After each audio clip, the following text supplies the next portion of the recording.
Bonjour, alors dans cette vidéo nous allons voir ensemble comment réaliser une petite tour comme ceci avec 3D Studio Max. Alors dans un premier temps, pareil que sur la vidéo précédente, on a modélisé le petit mur d'enceinte, eh bien on va placer le modèle sheet directement dans le logiciel. Alors ici j'ai fait une vue de face et une vue de dessus, en sachant que sur la vue de dessus c'est vraiment que la partie, enfin la vue de face pardon, c'est uniquement la partie qui se trouve ici. Il va falloir adapter de façon à avoir ceci en fait comme forme. Alors pour faire ceci, on va quitter et je vais placer un plan au sol comme ceci. Donc je clique, je garde appuyé, je glisse. Arrivé vraiment à une taille qui me convient, je relâche. Ici au niveau des segments, je vais donc faire un clic droit sur les deux petites flèches de façon à diminuer le nombre de segments et on va ainsi reprendre, n'avoir pardon, si j'appuie sur F4, je n'ai aucune ligne traversant, ce qui me facilite la modélisation pour plus tard. Alors, je baisse ma fenêtre, je vais rechercher mon image et je vais la placer. Alors cette image, vous pourrez aller la télécharger. Dans le commentaire, il y a un petit lien pour aller rechercher l'image et vous pourrez la télécharger pour faire exactement la même chose si vous désirez. Alors, tac, j'agrandis. Alors, pour mettre l'image à l'échelle, eh bien, c'est assez simple. Il suffit de venir ici dans Modify, enfin dans les paramètres, j'appelle ça comme ça. On prend ici la modifier liste, on descend, on descend, on descend, et là vous allez avoir les UVW map. On va l'ouvrir. Dans toute cette liste, donc c'est la façon dont l'image va s'afficher sur l'élément 3D. Ici c'est un plan, donc on a juste un planar en fait qui vient se mettre dessus. Et je vais aller rechercher bitmap fit. Avec ce bitmap fit, eh bien, hop, pardon, je vais rechercher mon image. J'ouvre.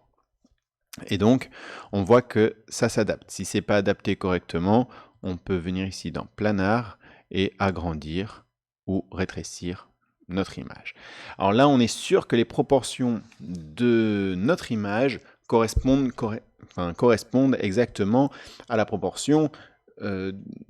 Donc je me répète, la proportion de la texture donc, qui est affichée est exactement la même que la proportion de mon image JPEG. Voilà, j'y suis arrivé.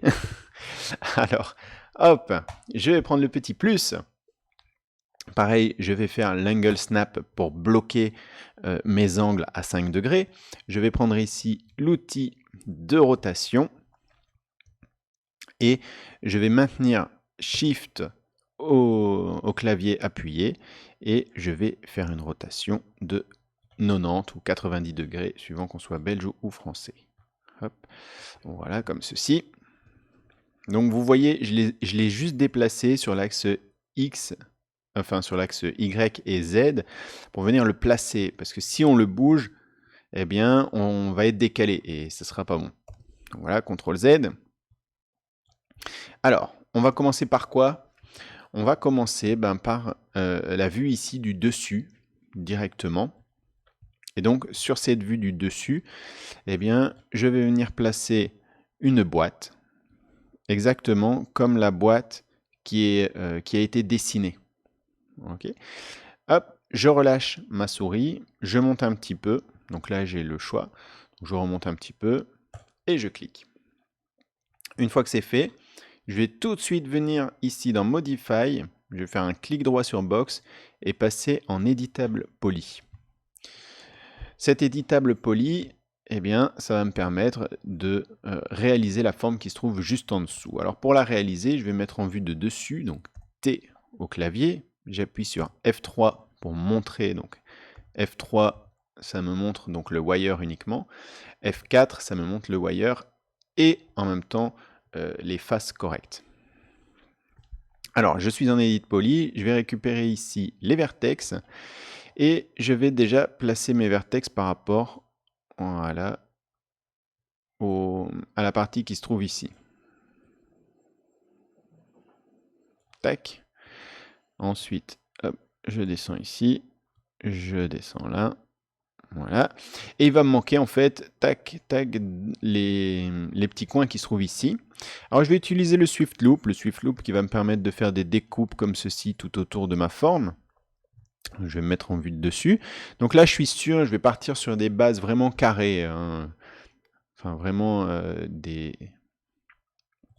hop, des quadrilatères. En fait, il va me générer des quadrilatères, ce qui sera beaucoup plus facile par après. Donc, quand on va vouloir faire des lissages, eh bien, avec des quadrilatères, ça va se faire super bien. Que si on commence à faire des découpes un peu lambda, on se retrouve avec des pentagones, des hexagones, des dodécagones si vous voulez, eh bien, après pour le lissage, c'est beaucoup plus compliqué pour le logiciel de gérer.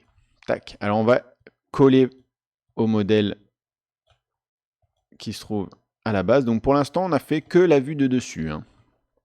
Que la vue de dessus. Voilà. Alors, bah, voilà, mon dessin vaut un peu ce qu'il vaut, hein. Donc, on essaye de faire au mieux. En plus, vous voyez l'épaisseur du trait, c'est quand même assez énorme. Et donc, vous voyez que la précision en 3D peut être beaucoup plus... enfin, on peut être beaucoup plus précis en 3D. Ici, le modèle est assez grossier, je vais dire, donc il n'y a aucun souci de... Il n'y a vraiment aucun souci. Alors, hop, on va se mettre en vue de face. Pareil, F3. Et donc ici, ben, je vais remonter mon modèle. Alors, je vous conseille toujours de venir sur le plus pour remonter votre modèle. D'accord? Comme ça, vous avez toujours votre point de pivot à un endroit correct. Par contre, si vous le faites ici à l'intérieur, vous prenez les vertex, vous les remontez. Au moment où vous allez vouloir bouger votre modèle, eh bien votre point de pivot n'aura plus rien à voir avec votre modèle. Donc voilà, là j'ai fait CTRL Z pour revenir en arrière. Toujours ceci, hop, je remonte. Voilà, je me situe ici. Et tac, je vais remonter. Voilà, hop.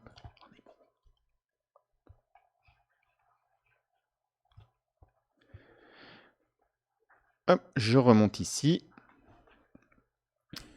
Je vais récupérer la partie du dessus. Tac, tac. Donc, je suis toujours en vue de face. Voilà. Donc, je sélectionne les 3 faces qui se situent ici au-dessus. Et je vais faire un extrude pour hop, passer au-dessus de cette partie-ci. Donc, extrude. Bon, on peut choisir, hein. Soit on prend le extrude, on le fait comme ceci. D'accord? Alors, il faut réussir à toucher la ligne correctement. Soit on utilise les paramètres qui sont juste à côté. Donc, je vais le faire maintenant. Je vais faire vraiment toute la tour. Donc, hop, le paramètre qui est juste à côté. Je monte jusqu'en haut. Alors, pour voir les lignes, n'hésitez pas à appuyer sur F4, hein. F4, vous voyez bien toutes les découpes. Voilà, hop. J'ai le petit plus quand j'ai les paramètres, comme ceci. Voilà. Alors, arrivé ici, ben, vous voyez, il faut partir comme ceci en biseau. Alors, je ne peux pas partir en biseau directement comme ceci. Voilà. Alors, je vais prendre le bevel, clac. Et là, en fait, j'ai 2 paramètres. J'ai le premier paramètre, le paramètre de l'extrude. Et j'ai un deuxième paramètre qui va me permettre, comme ceci, de partir vraiment en biseau. Ok. Alors, je vais faire du plus ou moins, parce que si je respecte vraiment la courbe, je vais me retrouver avec un truc vraiment pas très beau. Donc voilà, je vais interpréter un peu par moi-même. Voilà. Si on fait Alt X, on va voir au travers. D'accord? Et donc là, ça vous montre vraiment le... Bah, quoique ça peut être sympa quand même, hein. Donc voilà, si on regarde bien, la courbe qui se trouve ici, on est à peu près parallèle, hein. Voilà. On peut valider. Je vais reprendre mes extrudes. Hop, un petit extrude dans ce sens-ci. On valide. Ensuite, là, il faudrait que je diminue ma forme. Alors, soit j'utilise le bevel, et donc le bevel, je peux partir ici en négatif. Là, hop, je peux me mettre à 0. Et donc là, j'ai bien la taille que j'ai besoin. Ok. Sinon, je peux également utiliser le inset. Alors, vous avez les mêmes paramètres ici, hein. Inset, bevel, extrude, inset, hop, ça va diminuer directement. Donc ça, c'est un seul paramètre, le paramètre qui permet de diminuer. Ok. Donc voilà, là j'ai fait un inset, bon je l'ai fait un peu n'importe comment. Je vais me remettre en vue de face et je vais, hop, voilà, me mettre dessus. Alors, voilà, j'ai aucune vision, donc je vais juste me décaler un petit peu. Alors ici, on voit que je suis en orthographique. Donc du coup, ça veut dire que c'est parallèle. Ok. Donc il n'y a pas de souci. Tac, tac, tac, je peux tirer. Voilà. Je me remets en vue de face. Et puis là, je vais devoir repartir en extrude. Tac. Extrude. Hop. Et puis après, vous allez vous dire, ah bah, ici, c'est assez simple. Il suffit de repartir en inset. Bah non, le inset ne fonctionne qu'à l'intérieur. Donc là, on est obligé de partir avec alors, il y a le outline également qui nous permet de faire ceci, mais d'abord, il faut créer une petite forme. Mais sinon, on est obligé de passer par le bevel. Ça, c'est ce que j'allais vous dire. Alors, le premier paramètre, c'est le même paramètre que le extrude. Donc ça, on va le laisser à 0. Par contre, le deuxième paramètre qui correspond à peu près au inset, eh bien, hop, on peut sans problème l'utiliser. Je me remets en vue de face. Petit décalage. Voilà, c'est du plus ou moins, mais là on voit mieux. Tac. Et encore, je pourrais aller un peu plus loin parce que je vois qu'en dessous, on est plus loin dû à la courbe. J'ai vraiment fort interprété la courbe. Voilà, je valide. Et donc là, j'ai bien la taille correspondante. Ok, avec un bevel à plat. Et on joue avec le deuxième paramètre pour agrandir. Tac, tac. Ensuite, je vais utiliser l'extrude pour remonter comme ceci. Et je valide. Alors cette partie-là, ça va être une partie un peu plus compliquée. Donc voilà, ça c'est un petit peu ce que l'on a fait. Alors, il y a d'autres choses. C'est sur le modèle, vous voyez ici, il y a un petit rebord à chaque fois. Comment vais-je faire ces petits rebords? Eh bien, on va sélectionner comme ceci donc les différents vertex, enfin les différentes faces, pardon. Donc pour sélectionner, il suffit de cliquer en dehors, on fait un clic, on garde appuyé, on glisse et on va créer un petit rectangle de sélection. Ok. Ensuite, je vais utiliser le extrude. Et donc si j'utilise le extrude, vous voyez, ça se déplace comme ceci sur le côté. Aïe, aïe, aïe, c'est pas exactement ce que je voulais. Mais il y a un autre paramètre juste au-dessus, ici. Donc là, il va faire un groupe avec notre sélection et il va essayer d'extruder. Mais il ne sait pas par où partir, donc il va prendre un chemin, pouf, aléatoire. On a également local normal. Oh, local normal, ça a l'air de ressembler à ce que je veux. Mais effectivement, le local normal, donc il va prendre la face, il va prendre la normale. Alors la normale, c'est en quelque sorte la direction de notre face. Donc elle va partir comme ceci, la perpendiculaire. Hop. Cette face-ci, la perpendiculaire, elle va partir par ici. Cette face-ci, par là, et ainsi de suite. Donc voilà. Donc ça, c'est la normale, la locale normale. Et le troisième, c'est by polygone. Donc là, il va nous séparer toutes les faces, ce qui n'est pas le résultat que je recherche. Donc je vais me mettre en local normal. Je me mets en vue de face. Et puis là, je vais sortir un petit peu pour créer le petit rebord. Je valide. Je vais faire la même chose ici. Hop. Voilà. Il va me garder les mêmes paramètres. Comme les paramètres me plaisaient, je vais les garder. Je vais valider. Voilà. Donc ici, j'en ai pas. Là, j'en ai un. Là, j'en ai pas. Là, j'en ai un. Ici, j'en ai un petit. Voilà. Hop. Je vais quand même le faire. Tac. Voilà. Et au-dessus, j'en ai pas. Donc voilà les petits rebords. Je vais refaire Alt-X, comme ça vous voyez correctement hop, la forme. Ok. Alors, pour le dessus, ici, eh bien, ce sont des rebords en fait. D'accord? Donc du coup, qu'est-ce que l'on va faire? Eh bien, je vais faire une découpe ici. Donc une découpe, donc toujours en Swift Loop, beaucoup plus facile par la suite. Clac, clac. Donc, voilà. Comme ça, ici, je sais que je vais pouvoir monter et avoir quelque chose de sympa. Alors sur les côtés, bon, ici pour le fun, je vais interpoler, hein, en quelque sorte. Donc voilà, je prends à peu près la même distance qu'il y a d'ici à là pour la remettre ici. Tac. Et je vais, pareil, faire ça à l'œil. Tac. Donc voilà, là j'ai fait mes découpes de façon à pouvoir récupérer les petits morceaux qui se trouvent ici. Mais par contre, ce que je vais devoir déterminer maintenant, c'est la taille de ce rebord. Donc il y a un rebord qui est ici, mais je dois lui donner une épaisseur. Pour donner cette épaisseur, je vais d'abord sélectionner tous les polygones de la face du dessus. Voilà. Et avec le inset, eh bien, je vais pouvoir donner comme ceci une épaisseur à mon petit mur, à mes petits murets. Okay, donc voilà pour le inset. Je récupère ici, donc à chaque fois les faces qui vont dessiner le petit muret. Je vais mettre en vue de face, donc F, et là j'ai cliqué sur Z pour centrer ma vue dessus. F et Z pour centrer. Et ensuite, je vais utiliser, donc ici, le extrude, tac, et je remonte, tac, voilà. Et là, donc, j'ai bien mes petits murets qui vont me permettre de faire des petits garde-corps, grosso modo. Voilà.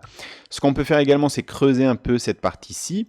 Donc, hop, je vais récupérer, donc avec CTRL maintenu,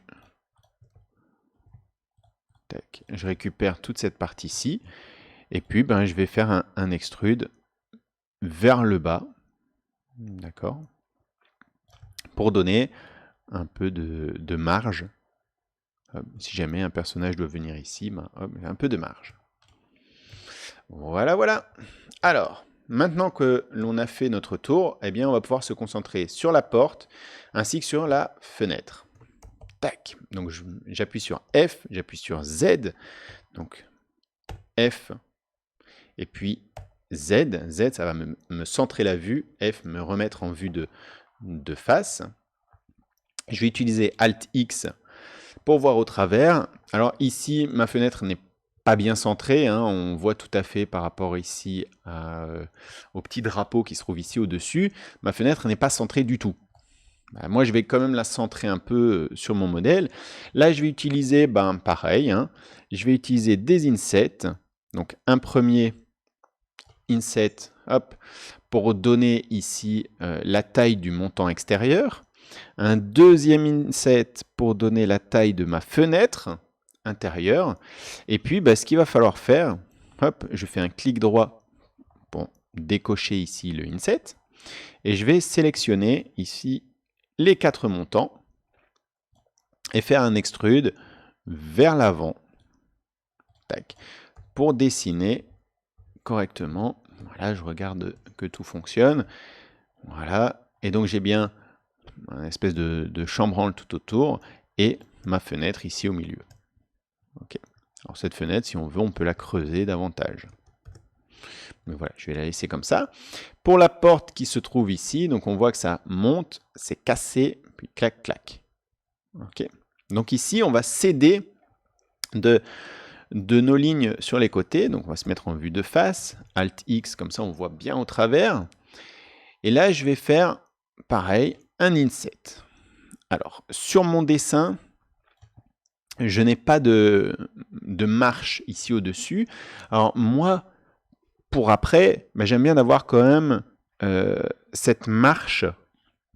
Comme ça, quand je mets mon modèle sur le sol, eh bien, je vais laisser cette un petit bout de marche, de façon à ce que si je mets de l'herbe sur l'extérieur, je ne me retrouve pas avec de l'herbe à l'intérieur de ma tour. Ok. Question de logique. Donc je vais laisser cette petite marche, même si je ne l'ai pas prévu ici sur le dessin. Alors j'ai fait un premier inset. Je vais utiliser ici l'outil de vertex. Et je vais donc tout simplement déplacer mes vertex de façon à coller. Tac. Tac. Voilà. Donc vous voyez, je les utilise en paire, par deux. Et donc, voilà, j'ai fait mes petites découpes. Je peux utiliser un Swift Loop si vous voulez pour venir découper, tac, cette partie-là. D'accord? Et du coup, hop, si je tire, eh bien, je vais pouvoir créer ce fameux petit biseau. OK? Alors voilà, niveau optimisation, c'est pas top. Après, ce sont tous des carrés, donc ça ne posera aucun problème au niveau du lissage. OK? Vue de face, toujours Alt X. Je récupère ici l'intérieur et je vais faire un extrude, hop, vers l'intérieur. Vous voyez, je l'ai fait beaucoup plus grand. Voilà, on va regarder ma tour, donc je fais Alt X. La tour est plutôt sympa. OK. Alors, il reste encore les décorations. Tac. Donc voilà, Alt X. Les décorations, donc on va réutiliser de nouveaux objets. Donc ici, pour les petites briques qui se trouvent sur les côtés, je vais utiliser l'outil box. Voilà. Si je fais ma box comme ceci, elle se crée derrière ma tour. Je vais utiliser l'autogrid, histoire que ce soit collé sur ma tour. Voilà. Alt X. Je récupère ici, hop. Je vérifie l'épaisseur. Voilà. Je passe en édition de polygone. Je donne un petit côté aléatoire, hop, à ma pierre. Je vais utiliser également un Swift Loop de découpe comme ceci, hop, pour moi pouvoir voilà, changer un peu la tête de ma pierre. Je vais utiliser majuscule, donc ici dans l'outil Create, j'utilise majuscule pour copier l'élément. Et puis là, je viens modifier à nouveau ma petite pierre. Voilà, comme ceci.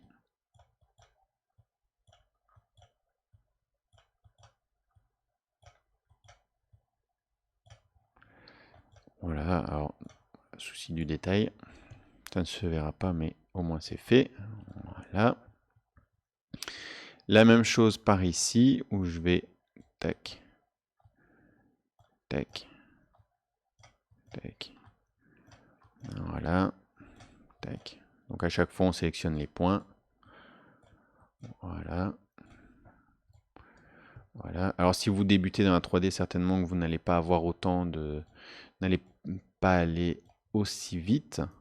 D'accord? Donc n'hésitez pas à mettre pause à la vidéo ou sauter le passage une fois que vous avez fini. Voilà. Voilà. Donc voilà, j'en ai fait quelques-uns. Je vais les copier, les remettre en bas. Voilà. Hop. Changer pareil un petit peu leur tête. Tac. Voilà. Hop. Tac. Voilà.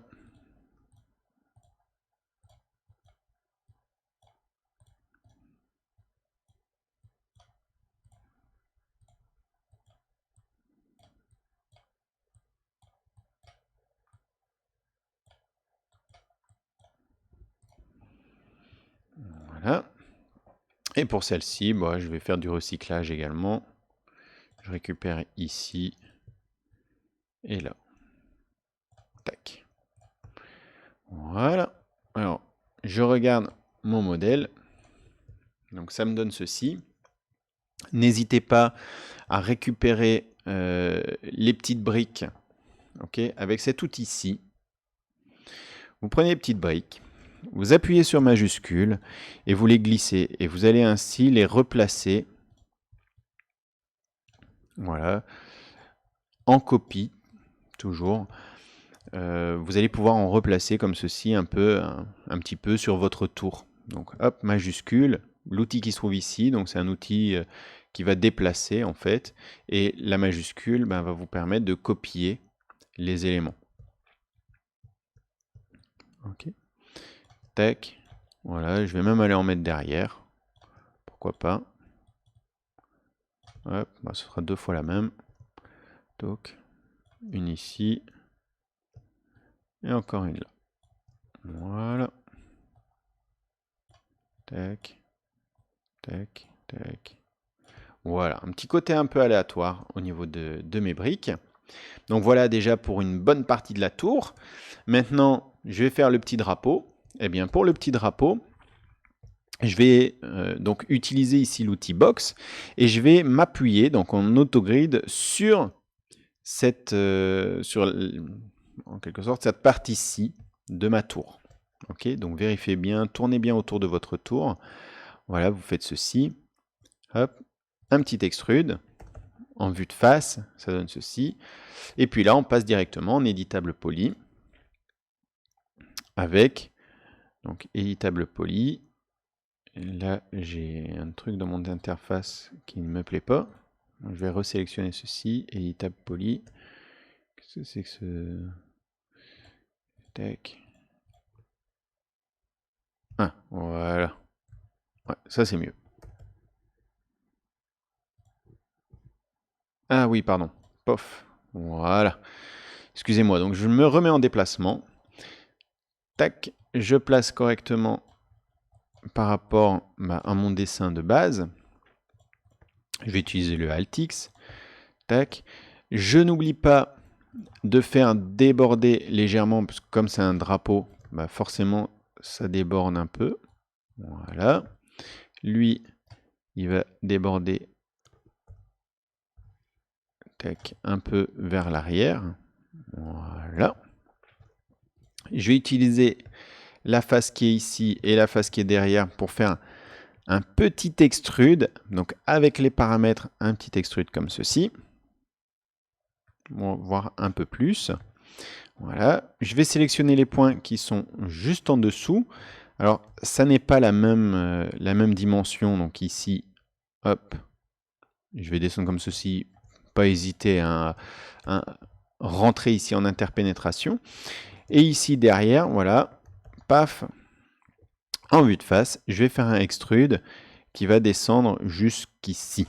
Voilà. Alors on voit que je rentre ici, tac, dans l'élément. Donc pas hésiter après à bouger encore de façon à ce que ça colle un peu au bord ici. Hein. Okay. Ensuite, en vue de face, on va utiliser le Swift Loop pour faire une découpe. Alors ici, je vais bien me mettre au milieu.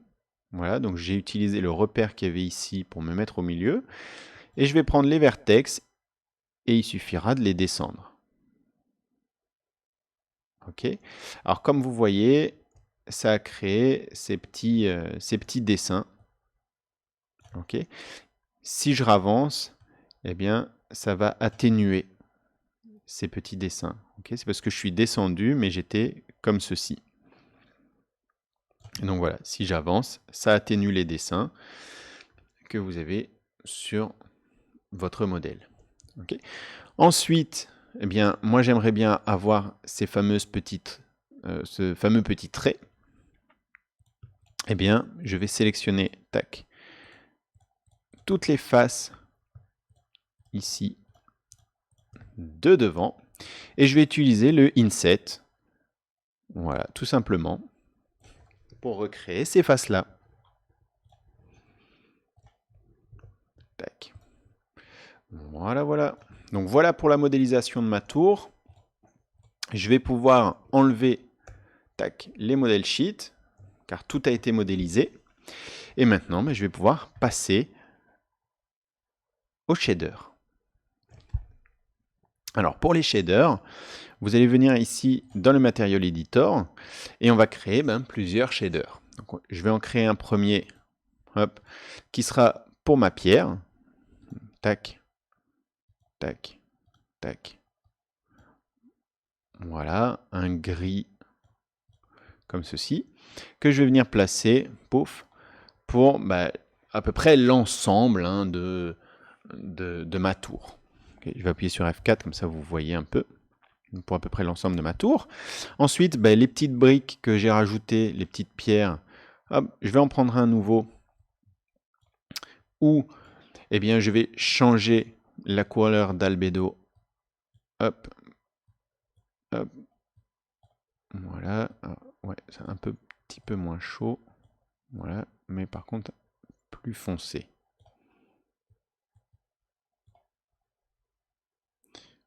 Voilà, donc quelque chose d'un peu plus foncé. Vous comparez ici les deux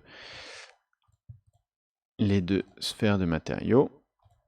Voilà, donc je m'amuse avec CTRL, clic à tout sélectionner. Tac, tac. Et tac, je viens placer sur les petites pierres. Okay.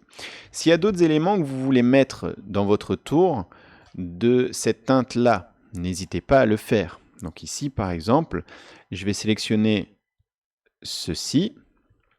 Je vais utiliser le Grow pour agrandir ma sélection. Okay.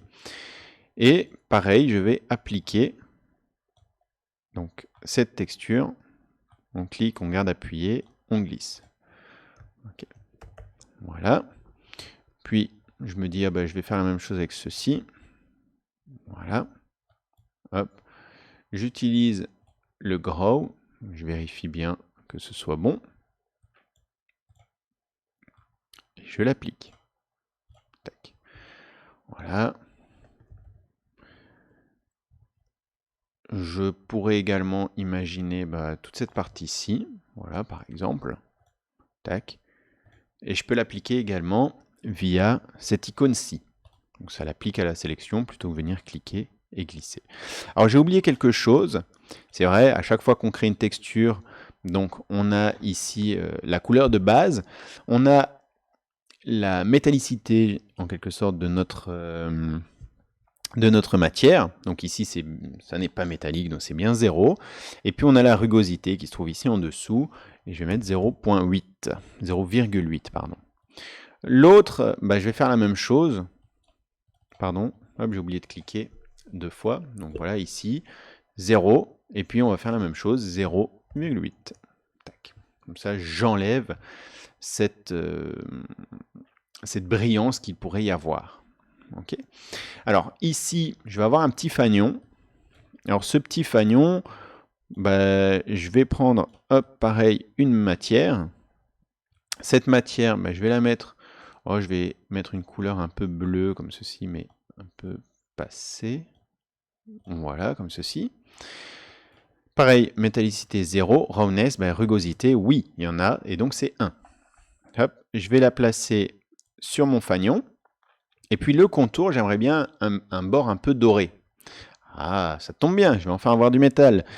Hop, PBR Material, tac, je le relâche. Ici, je vais choisir quelque chose de jaune orangé. Métallicité, oui, 1. Rugosité, 0,01. Pour avoir quelque chose de... 0,1. Je vais mettre... Tac, 0,1. Comme ça, on a bien quelque chose un peu or comme ceci, qui va vraiment avoir le côté métallique, et en même temps, on n'aura pas de rugosité, donc quelque chose qui va se refléter très fort. Pareil, donc je vais sélectionner mon fanion, hop, comme ceci. Je vais récupérer les polygones, et je dois récupérer tous les polygones du bord. Alors ici, en sélection, par défaut, j'ai déjà les polygones du centre. Je vais simplement faire CTRL-I pour inverser la sélection. Donc il va me sélectionner tout le reste. Et là, décidément, voilà, je récupère ceci. Hop, je lui applique les dorures. Voilà. Alors l'intérieur ici de la fenêtre et de la porte, voilà. Je vais utiliser une texture un peu qui va émettre en quelque sorte de la lumière. Donc, hop, je vais sortir ici, pareil, un nouveau PBR. Voilà, c'est vrai que je travaille sur un mouchoir de poche ici sur le côté. Voilà. Je vais aller chercher un bleu voilà, un peu intense. Et je vais le remettre en émission. Tac. Un bleu un peu intense. OK. Et donc, ça me donne ceci. Tac. Et ce résultat-là, eh bien, je vais venir le placer à l'intérieur. Tac. Rugosité 1. Voilà. Tac, je récupère ceci. Je vais chercher ici ce polygone-là, ce polygone-là. Je prends cette matière-ci, je l'applique. Voilà. Et donc, ça me donne ceci. Je vais appuyer sur F4 pour enlever les lignes. Hop. Mon fanion ici, ben, je n'en ai qu'un seul, mais je vais pouvoir le copier et le placer tout autour de ma tour. Voilà, j'en ai un. Je vais faire majuscule et je vais lui faire une rotation de 180 degrés. Après avoir fait la rotation de 180 degrés, ben, je vais venir le placer ici, hein, donc bien sur le bord. Voilà, vous voyez, je l'ai mis en vis-à-vis. Je sélectionne les deux, du coup mon point de pivot vient se mettre ici au milieu. Et du coup, vous me voyez venir direct, j'appuie sur majuscule, je fais une rotation de 90 degrés, et du coup j'ai mes deux fanions qui viennent se placer directement. Donc voilà. Tac, tac. Donc là j'ai bien des fanions de tous les côtés. Je vais replacer un plan. Alors ici, vous voyez, je suis vraiment en hauteur, donc je vais replacer un plan ici dans le fond. Ce plan, bien, pareil, je vais récupérer ici, hop, pour mettre de l'herbe. Voilà. Rugosité, oui. Métallique, 0. Tac, et je viens le placer sur mon plan. Maintenant, je vais sélectionner toute ma tour. Comme elle est sélectionnée au complet, eh bien, je vais directement créer un groupe. Comme ça, la prochaine fois, je n'aurai plus à faire un cadre de sélection sur toute ma tour. Je fais juste un clic sur ma tour et hop, je peux venir la placer facilement sur mon sol. Et c'est là où je vous disais au début que sur mon dessin, je n'avais pas prévu de petites marches, mais c'est parce que ma tour, je la fais rentrer dans le sol. Et donc, si je n'avais pas eu cette marche, ben, j'aurais eu du gazon à l'intérieur, ce qui n'aurait pas été top. Donc ici, voilà, hop, je fais ceci. Je vais agrandir un peu mon plan ici, dans le bas. Voilà. Tac. Comme ceci. Je vais utiliser le même plan pour réaliser un fond. Donc, je fais ceci. Hop, je le déplace pour le mettre à l'extérieur. Je l'agrandis bien plus fort. Et je vais réappliquer ici mon fond. Tac. Voilà. J'utilise la même chose, donc je me mets par rapport à ma tour. Je choisis un angle de vue vraiment sympa. Voilà. J'appuie sur CTRL-C pour créer une caméra. Je retourne en perspective. Et là, eh bien, je vais placer mes lampes. Je vais utiliser non pas des photométriques, mais des lampes Arnold. Tac. Je vais en créer une comme ceci, vite fait. Je vais mettre en Sky Dome. Le Sky Dome, si je me rappelle bien, je vais utiliser des couleurs. Donc ici, je vais utiliser un bleu clair. Et l'intensité, je vais rajouter ici dans Exposure 0, de façon à arriver ici à un résultat de 1. Du coup, si je me mets sur caméra, je fais mon rendu, eh bien, je vais me retrouver avec ceci. Okay, donc ça, c'est vraiment une lumière globale. Ensuite, à partir de là, tac, je quitte mon rendu. Eh bien, je vais rajouter une deuxième lumière. Ouais, je fais perspective. Cette deuxième lumière, bah, je choisis où je la mets. Je vais utiliser le même la même chose. Pardon, pas distant, mais voilà, un carré avec une target. Donc la target, il me l'a mis ici dans le bas. Voilà, je vais pointer ma tour, comme ceci, et ma lampe. Ah ben, j'ai pas pointé ma tour. Voilà. Voilà, comme ceci. Ensuite, ben, ce carré, eh bien, je vais simplement changer ici, voilà, la teinte de façon à donner quelque chose d'un peu blanc, mais tirant vers le rouge orangé. Ici, je vais remettre la valeur par défaut. Et au niveau de l'intensité, ben, je vais carrément booster. Hop, 500. Je me mets en caméra. Je fais mon petit rendu. Donc, le raccourci caméra, c'est C. Je fais un petit rendu. Et voilà ce que cela me donne. Ok. C'est peut-être un peu puissant. Donc, voilà.